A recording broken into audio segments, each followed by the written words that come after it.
여러분 반갑습니다. 회계를 좋아라는 김준우입니다. 우리는 재무회계 이론 파트의 부채 항목에 대해서 학습을 진행하고 있고요. 지난 시간 부채에 대한 기본적인 개념과 유동부채, 비유동부채에 대한 특성, 유동부채 일부 항목까지 학습을 진행하였습니다. 지난 시간 학습한 유동부채 항목들 중에는 마지막에 다뤄본 예수금 부분이 제일 중요하지 않을까 생각하고요. 지난 시간 유동부채 항목에 이어서 이번 시간은 유동부채 나머지 항목들 마무리해 보고자 합니다.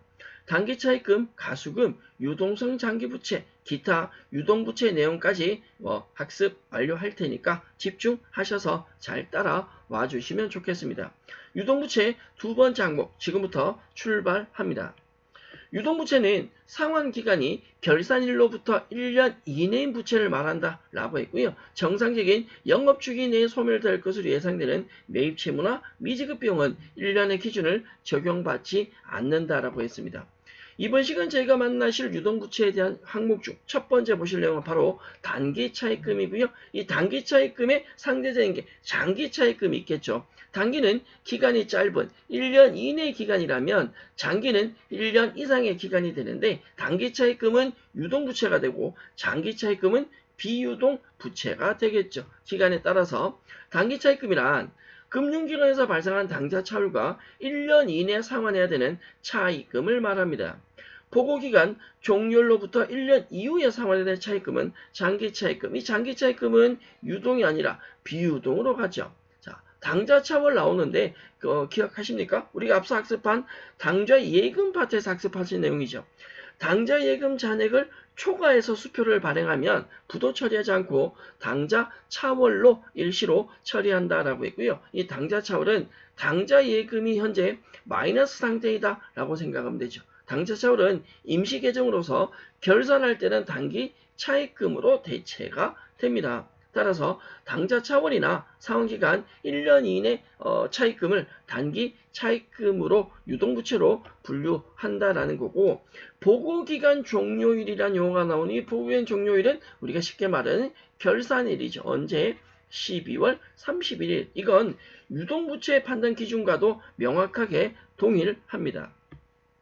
거래 내용 한번 볼까요? 기업의 운영자금 500만원을 10개월 만기, 기간 1년 넘지 않는 거죠. 차입해서 통장에 입금하면 차변에 보통 예금이 증가할 것이고 대변엔 단기 차입금이 갑니다. 만약 기간이 2년이다, 3년이다 라고 한다면 단기 차입금이 아니라 장기 차입금이 될 거고요. 두 번째 예제, 상기 단기 차입금 500만원을 이자와 함께 상환한다, 갚는다라는 거죠.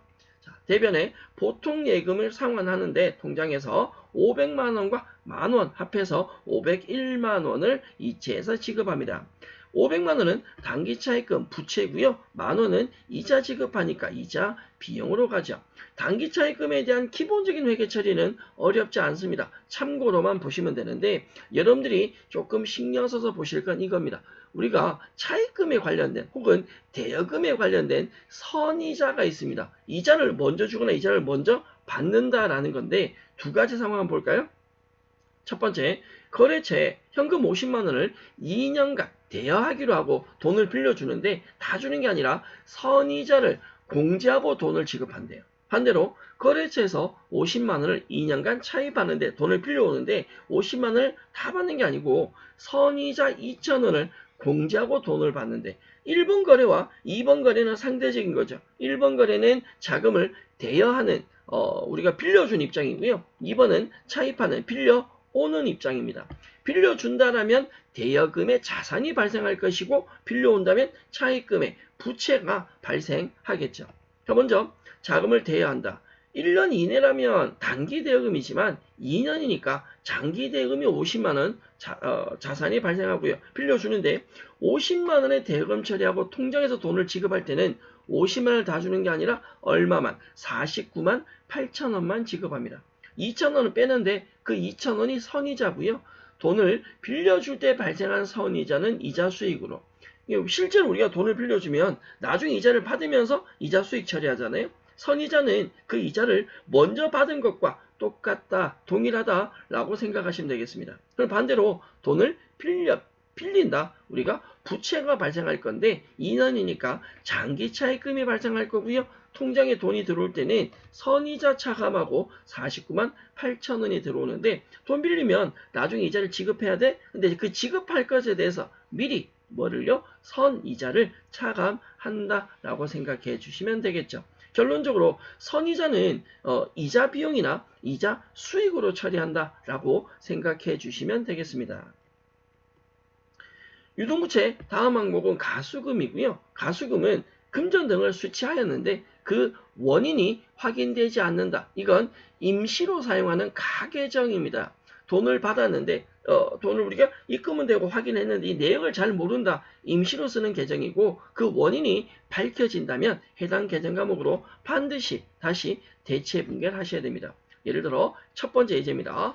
통장에 계좌에 보통령 계좌에 50만 입금되었답니다. 차변에 보통예금 증가하는데 대변에 그 내역을 알 수 없대요. 돈은 들어왔는데 이걸 대변에 그냥 비워놓을 수는 없잖아요. 뭔지 모르니까. 이때 임시로 쓰는 게 돈은 받았는데 내역을 알 수 없다. 그 경우에 가수금이라는 계정을 씁니다.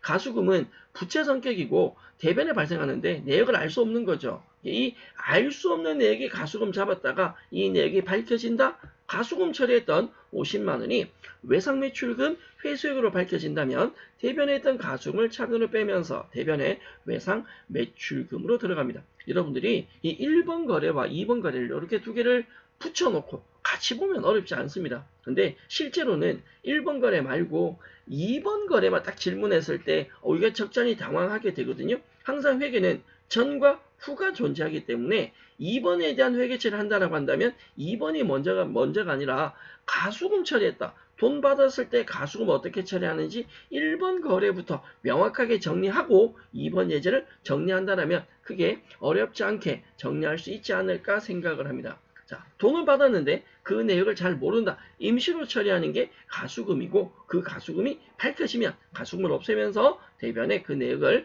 작성한다라고 생각하시면 되겠습니다. 유동부채 세 번째 항목, 이번 시간 세 번째 유동성 장기부채라고 있는데 이번 시간 저희가 다룰 내용 중에 저는 두 가지가 포인트라고 생각합니다. 앞서 보신 선이자, 차입금이나 대여에 대한 선이자하고 지금 보시는 유동성 장기부채가 핵심 포인트다라고 생각을 하는데 장기부채인데요. 장기라는 건 기간이 긴 거잖아요. 그 장기부채의 성격이 뭐다? 유동성이다. 이건 뭐 성격이 섞인 건가? 네. 유동성 장기부채는요. 장기 차입금이 있어요. 비유동부채죠. 장기 차입금 중에 상환기간이 결산일로부터 1년 이내에 도래하는 것. 이걸 유동성 장기부채라고 하는데 원칙은 성격이 장기부채다. 근데 성격이 뭐로 바뀌었다? 유동성으로 바뀌었다라고 이해를 해주시면 되겠는데 내용 정리 한번 해보죠. 우리가 2년 만기로 자금을 차입합니다.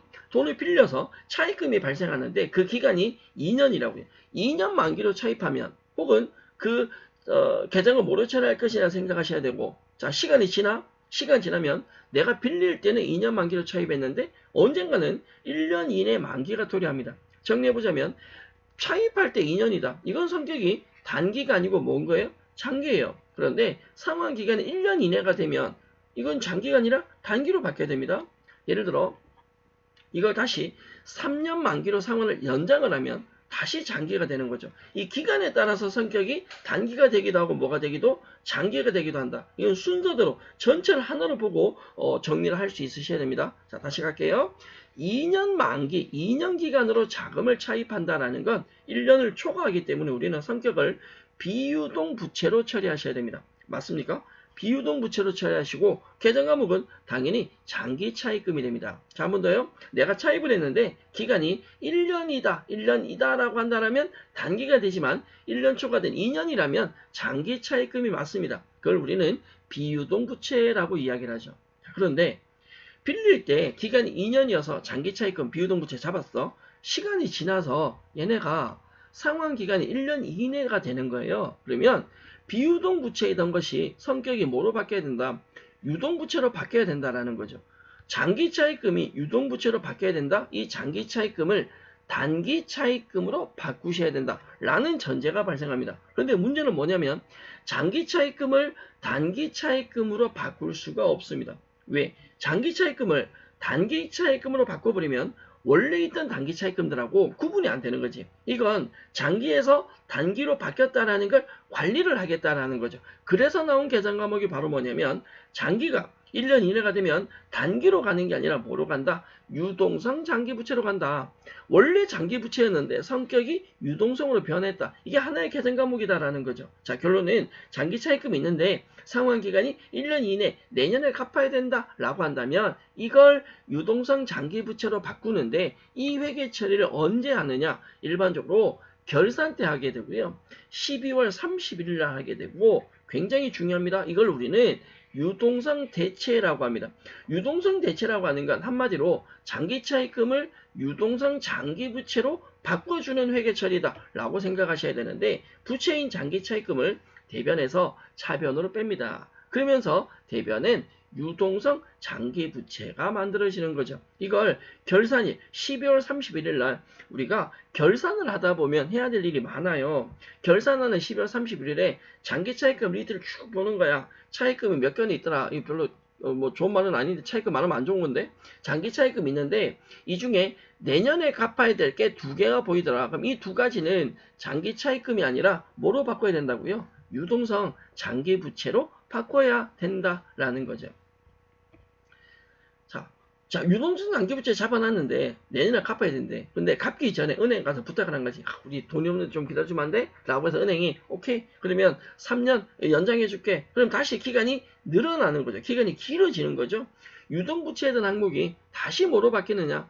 비유동부채로 바뀝니다. 이 경우는 이 유동성 장기부채를 다시 뭐로 바꿔야 되느냐? 장기 차입금으로 바꾸셔야 됩니다. 이거는 결산일에 하는 게 아니라 은행과 연장한 기간을 연장한 그 시점에서 바로 처리해 주시면 됩니다.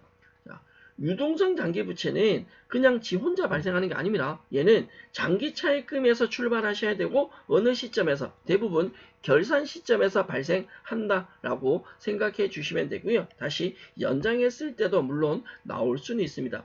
회계 처리보다 지금 여기 있는 이 내용을 여러분들 먼저 정리하시고 다음 내용에 회계 처리로 넘어가시면 좋겠고요.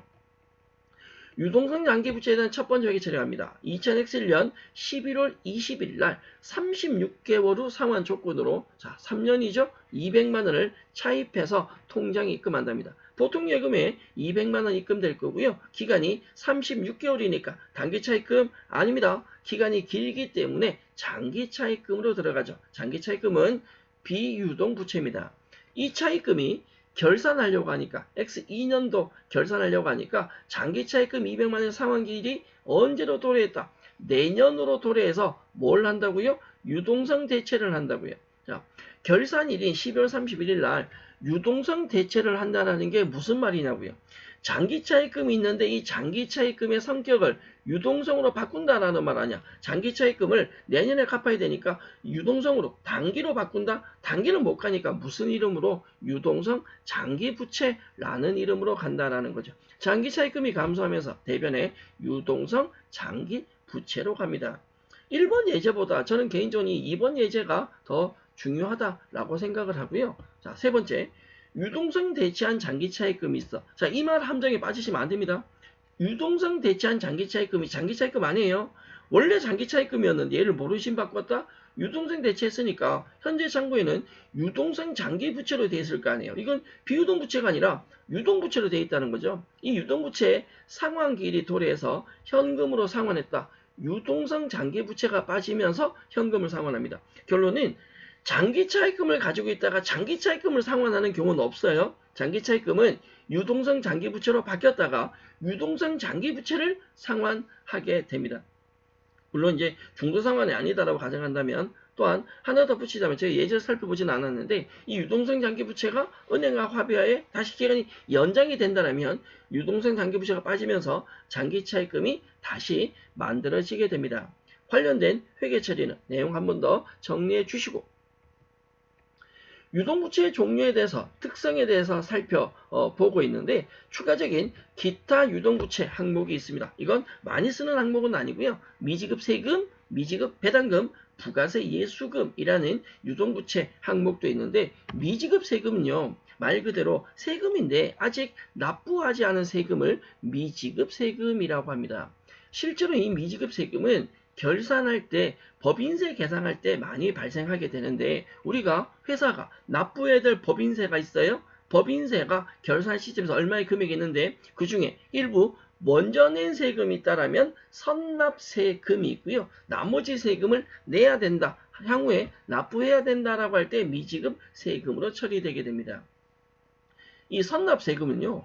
원천징수와 연결이 됩니다. 회사가 대금을 지급할 때, 돈 줄 때 세금 같은 걸 원천징수한다? 지급할 때 한다. 급여 지급하거나 이자 지급할 때 세금일이 때는 그 원천징수는 예수금이라는 계정을, 부채 계정이죠. 근데 돈을 지급하는 게 아니라 회사가 돈 받는 거예요. 예를 들어서 적금이 만기가 돼요. 그러면 대변에 적금이 감소하겠죠. 그리고 이자를 받습니다. 이자 수익을 받는데 돈을 받을 때 세금을, 그러니까 다 받는 게 아니고 은행에서 세금을 떼고 줘. 우리가 왜 로또 당첨되면 당첨돼 보셨어요? 돈 받는다라고 하면 당연히 세금 다 떼고 줄 거 아니에요. 그 세금 떼고 나머지를 통장으로 보통 예고로 받는다면 요 금액 이것도 원천징수라고 하거든요. 은행이 원천징수 한 거죠. 은행이 우리한테 돈 줄 때 세금 떼고 줬다? 이걸 우리는 선납세금이라고 합니다. 나중에 낼 세금을 먼저 낸 세금이죠. 예수금은 부채 성격이라면 선납세금은 자산 성격이고요. 먼저 세금을 냈다. 별로 우리가 내야 될 법인세가 100원인데 먼저 낸 세금이 30원 있다면 나는 얼마만 더 내면 된다. 70원만 더 내면 된다. 이런 구조로 간다. 선납세금은 결산 시에 법인세로 대체가 되게 됩니다. 미지급 배당금이라는 유동부채가 있습니다. 배당 결의된 현금 배당 중에 지급되지 않은 배당금인데 이 미지급 배당금은 저희가 부채 항목이 아니라 향후에 학습할 자본 파트에서 부채 뒤에 나올 자본 파트에서 상세하게 다루어 드리겠습니다. 부가세 예수금, 우리가 일반적으로 이 재화를 사거나 팔 때는 공급가액 이외에 부가가치세가 발생하고요. 그 부가가치세가 매출할 때 발생하는 부가가치세, 매출세액이라고 합니다. 부가가치세 매출세액을 우리는 부가세 예수금이라는 표현을 쓰는데 이 부가세 예수금은 회계 쪽보다 향후에 그 부가가치세나 실무 파트에서 좀 더 상세하게 다루지 않을까 생각합니다. 부가세 예수금은 참고로만 보시고요. 미지급 배당금은 자본에서 만날 겁니다. 미지급 세금 정도는 정리를 하시고 넘어가시면 좋겠습니다. 유동부채에 대한 기본적인 기출문제, 출제 유형 문제 만나보시죠. 유동부채의 계정 과목별 설명으로 틀린 거, 올바르지 않는 것을 물었습니다. 1번, 매입채무는 일반적인 상거래에서 발생한 외상매입금 지급범, 우리가 외상매입금 지급범을 합해서 매입채무라고 하죠. 빙고, 맞는 말이고요. 2번, 선수금은 수주공사나 기타 일반적 상거래에서 발생한 선수액을 말합니다. 단기차입금은 금융기관으로부터의 당좌 차월과 1년 이내 상환될 차입금을 단기차입금이라고 하고요. 4번, 미지급금은 일반적인 상거래에서 발생한 지급기일이 도래한 확정채무를 말한다. 일반적인 상거래라고 하는 건요. 여러분들 구분하셔야 될 게 이게 재고자산 거래를 일반적인 상거래라고 해요. 재고자산 거래는 기본적으로 외상매입금이나 지급범을 쓰셔야죠. 그러면 미지급금은 어떤 경우냐? 일반적인 상거래가 아닌 거죠. 재고자산이 아니라 비품이나 차량이나 기계나 일반적인 비용 발생했을 때 미지급금 쓰게 됩니다. 일반적인 상거래는 잘못된 표현입니다. 문제 답은 4번이 되겠고요.